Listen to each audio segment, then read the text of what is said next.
The night my son's fiancée told me to eat in the kitchen with the housekeeper. The rain was coming down hard against the windows of the house I had designed and built with my own two hands 31 years ago.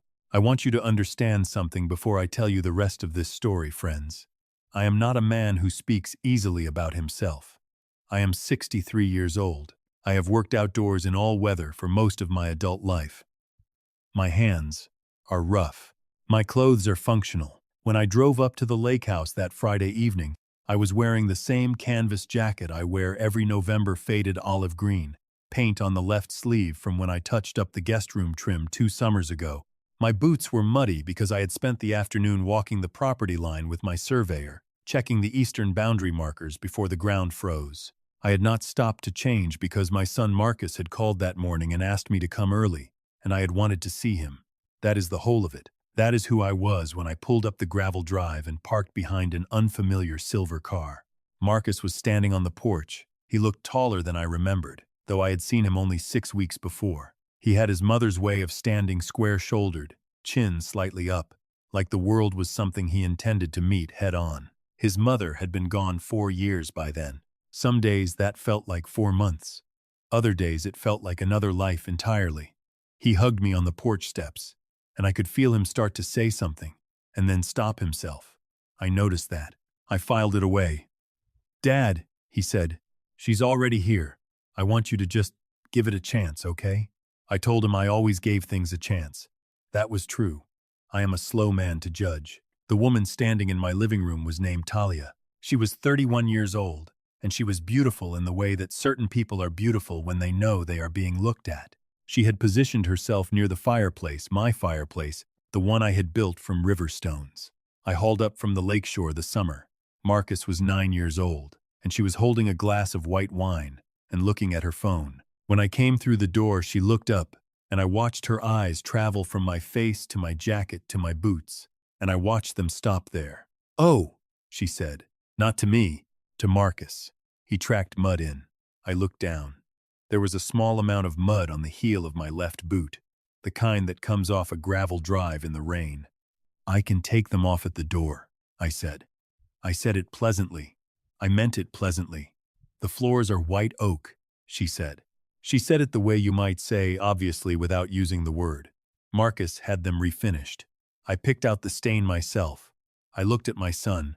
He was looking at a point somewhere between the two of us. "Of course," I said. I'll leave them in the entry." I set my boots on the mat by the door, the mat I had bought at a hardware store in Bend, Oregon, 17 years ago, the one that said "Welcome" in block letters that had long since faded, and I walked into my living room in my socks. Talia had gone back to her phone. She was taking photographs of the room, not of Marcus, not of me, of the room itself, the stone fireplace, the timber ceiling beams, the long windows that looked out over the lake. She was moving through the space the way a real estate agent does, considering angles, adjusting the lamp. "Good light in here," she said, mostly to herself. Then, to Marcus, "I'm going to post this one. The aesthetic is actually really good. Very Pacific Northwest cabin core." My son looked at me with an expression I could not fully read. Something careful, something apologetic around the edges, though he had not yet done anything he needed to apologize for. I went to the kitchen to start dinner. I want you to know, friends, that I had planned the meal for 3 days. Margaret, my wife, Marcus's mother, she had a way of making people feel at home through food. Not fancy food, good food, honest food. I had marinated a tri-tip since Wednesday. I had made a potato gratin that morning before I drove up. I had brought a bottle of Oregon Pinot from a vineyard where Margaret and I used to go in September when the harvest was on. I had been looking forward to this meal the way you look forward to things when you are 63 and living alone and your son is bringing home a woman he loves. Talia came into the kitchen while I was setting the table. She looked at what I was doing for a moment. "Is that the good china?" she said. I told her it was Margaret's china, the set we had bought together in Portland the year we got married. "I thought we were eating outside," she said. "On the deck. I want to get the lake in the background." I told her it was raining. "It stopped for a little while," she said, as if that settled it. I looked out the window. The rain had let up. It was true. The way rain in the Pacific Northwest lets up temporarily, as a kind of suggestion, before coming back with more conviction. "We can eat inside tonight," Marcus said from the doorway. I had not heard him come in. "It's going to pick back up." Talia looked at him. Something passed between them that I was not meant to understand. She set her wine glass down on my counter without a coaster and went back to the living room. Dinner was quiet in the way that certain dinners are the kind where everyone is being careful. Talia ate very little. She commented that the potatoes were rich. She asked if the wine was local, and when I said it was from the Willamette Valley, she said she preferred French Burgundy. She spent a portion of the meal photographing her plate. At one point I asked her about her work. She managed social media accounts for a hospitality brand based in Seattle. She told me this with the confidence of someone describing something impressive. I asked her which hotels, and she named several. "This property would actually be great content," she said, gesturing vaguely at the room around us.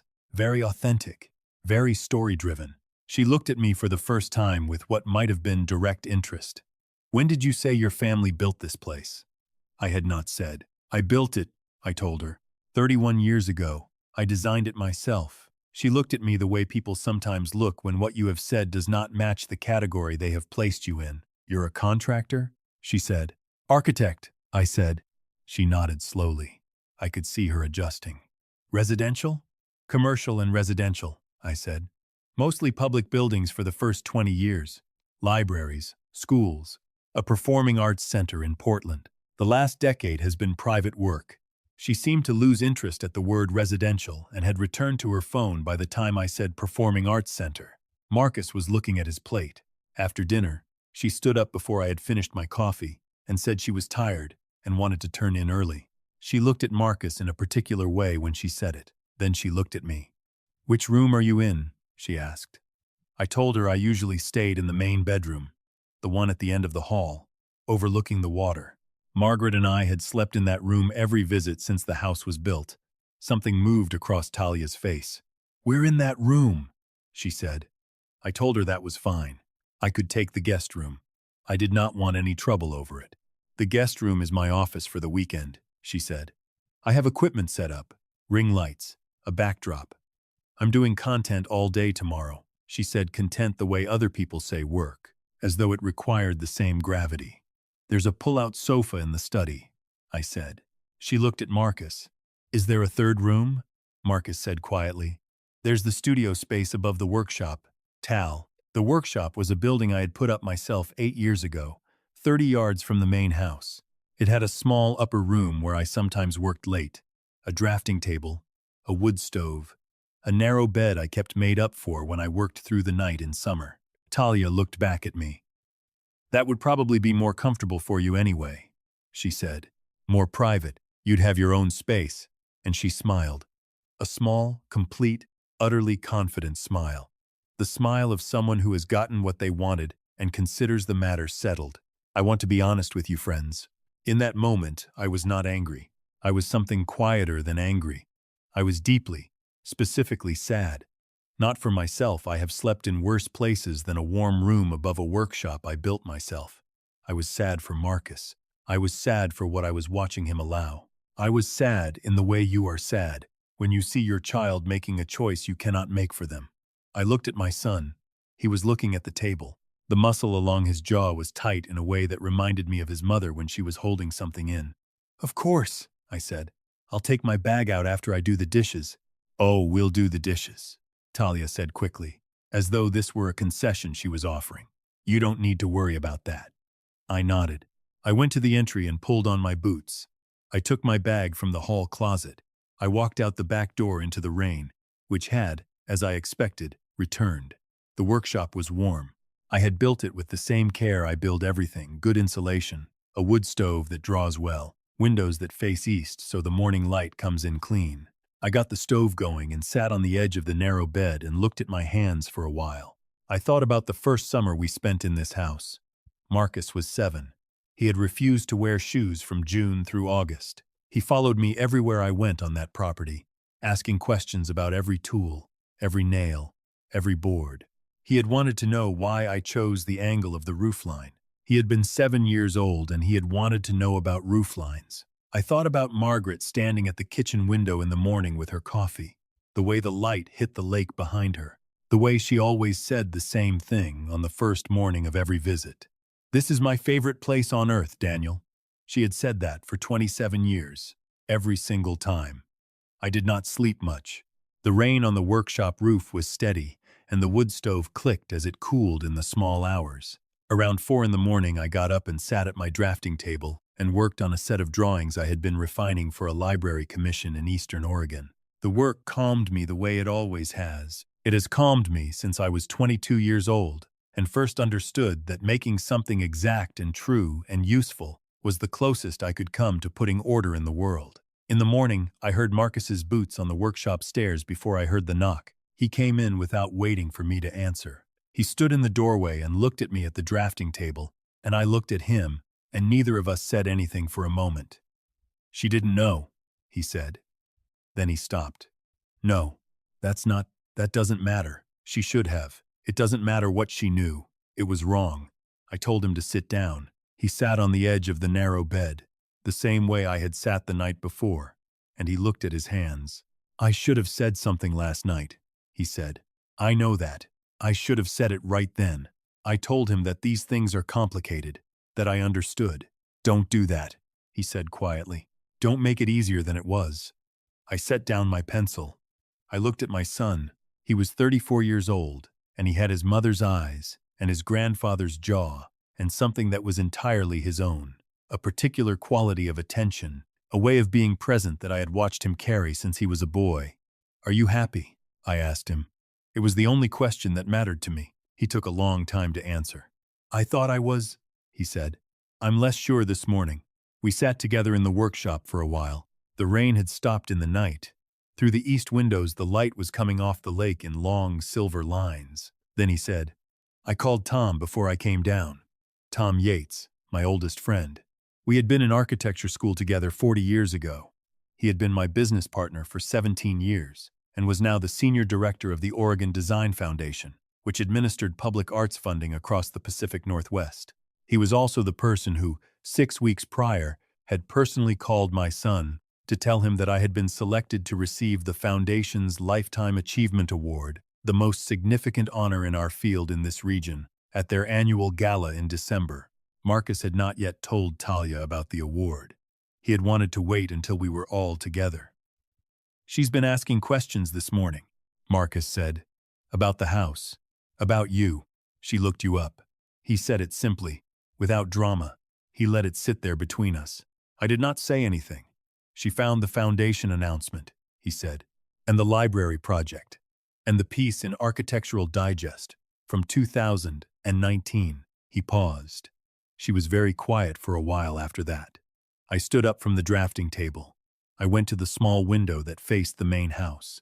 Through it I could see the back porch, and on the back porch I could see Talia standing with her phone held down at her side, not raised to take a photograph, just held, looking out at the lake. "She wants to apologize," Marcus said. I thought about that. I thought about what an apology from her would require of me, and what it would require of him, and what the shape of the next years might look like depending on what happened in the next hour. "Come, have breakfast," I said. "All three of us." He looked surprised. I think he expected something else from me. Anger, or a condition, or a test of some kind. I am not that kind of man. Margaret always said I was slow to anger and quick to see the long road. She meant it as a compliment. I chose to receive it as one. We walked to the main house through the wet grass. The lake was flat and bright after the rain, the far shore dark with fir trees. Talia was in the kitchen when we came in. She had made coffee. The good coffee, from the bag I had brought from home. She had also, I noticed, cleared the ring lights and backdrop equipment from the guest room. I could see, through the open door, that the room was set back to rights. She turned when we came in. She looked at me directly, which she had not really done the night before. She said, "Mr. Yates," and then she stopped and started over. "Daniel, I owe you an apology. Not because of—" She stopped again. Whatever she had prepared to say seemed to have shifted on her. "Not because of who you are, because of how I treated you. That was wrong regardless of anything else. I knew it last night, and I didn't." She looked at Marcus. "I didn't do the right thing. I poured myself a cup of the coffee she had made. I leaned against the counter of my kitchen and I looked at her. She was, I could see now in the morning light, genuinely frightened. Not of me, of herself. Of the version of herself that had handed a man his bag and pointed him toward a workshop in the rain. I recognized that kind of fear. It is the fear that arrives when you see yourself clearly and do not like what you see. It is not a comfortable fear, but it is a useful one, if you let it be. Sit down, I said. I'll make eggs. She sat down. Marcus sat beside her. I made eggs the way Margaret used to make them, with sharp cheddar and chives from the pot on the windowsill, the way I have made them every morning in this kitchen for 30 years. We ate together. It was not comfortable, exactly, but it was real. Talia ate everything on her plate. At one point she looked up and said, "Marcus told me you designed the community library in Harney County." I told her that was right. "I grew up in Burns," she said. "I went to that library every week when I was a kid." She paused. "It's a beautiful building." I thanked her. I meant it. After breakfast, she went for a walk along the lake path. Marcus helped me clear the table. We stood at the sink together the way we used to stand when he was 12 years old and it was his job to dry. "She's not a bad person," he said. I told him I could see that. "She got scared," he said. "When she saw this place, when she met you, she got scared, and she went sideways." He was quiet for a moment. "That doesn't excuse it." I told him I knew. "I should have stopped it the moment she said it," he said. "I want you to know that I know that." I handed him the last dish. I looked at my son. This man who had followed me around a property in bare feet at 7 years old asking about roof lines, who had his mother's eyes and his grandfather's jaw, and something entirely his own. "You stopped it when it mattered," I said. "You came down to the workshop in the morning. That's what I'll remember." He looked at me for a moment. Then he nodded. Something settled in him. I could see it, the way you can see weather change over a lake, the surface going smooth. I spent the rest of that morning at my drafting table above the workshop, the east light coming in long and clean, the drawings for the library in eastern Oregon taking on a shape I had been looking for weeks. Around noon, I heard Talia's voice from the yard below, and then Marcus's laugh, his real laugh, the one I have known since he was small, and through the window I saw the two of them standing at the edge of the dock, close together, looking out at the water. The lake was the same as it had always been. The fir trees on the far shore were the same. The light on the water in November in this part of Oregon is a particular kind of light gray-silver patient, the kind of light that has no interest in anything but what is actually there. Margaret had loved that light. She had tried many times to describe it to people who had never seen it, and she had always given up laughing and said you simply had to come and see it for yourself. I had built this house so she would always have a place to see it from. I sat at the drafting table and worked, and the wood stove ticked beside me. And somewhere on the dock, my son was standing in the November light, and the lake was doing what it has always done, holding everything reflected in it, calm and clear and without judgment, for as long as you care to look. That evening, the three of us had dinner again, this time at the inside table, with Margaret's china, with the wine I had brought. Talia set the table without being asked. She used the good glasses. She found the linen napkins in the second drawer where they have always been. She told us about the library in Burns, how she used to go every Saturday morning, how the reading room had a skylight that made the whole space feel like it was outside even when it was cold, how she had read every book in the children's section twice. I told her the skylight had been Margaret's idea. She had come with me to the site when I was finalizing the design. She had stood in the shell of the reading room and looked up and said, "This needs sky in it, Daniel." And I had put in the skylight. Talia was quiet for a moment. Then she said, "She sounds like she was remarkable." I said yes, she was. Marcus reached across the table and put his hand over mine. He did not say anything. He did not need to. The rain came back that night, steady and soft against the long windows, and the lake disappeared into the dark, and the three of us stayed at the table long after the plates were cleared, talking about nothing consequential, the towns we had each lived in, the places we wanted to go, the particular way weather moves across the Cascades in the shoulder seasons, and the fire burned down in the stone fireplace that I had built from river stones, hauled up from the shore, and the hours went the way hours go when you are not watching them. Before she went to bed, Talia stopped in the doorway and looked back at me. "Thank you for breakfast," she said. "The eggs were the best I've ever had." I told her the trick was the chives. She smiled. A different smile than the one from the night before. Smaller, less certain of itself, more real. I stayed up after they had gone in. I sat in my chair by the window and watched the rain on the lake, the surface broken and moving, the far shore invisible in the dark. After a while, I got up and went to the shelf by the fireplace and found the photograph I keep there. Margaret and me on the dock. The summer we finished the house. Marcus between us, 7 years old, squinting into the sun, barefoot as always. I held it for a while. Then I set it back, exactly where it has always been, and I went to bed.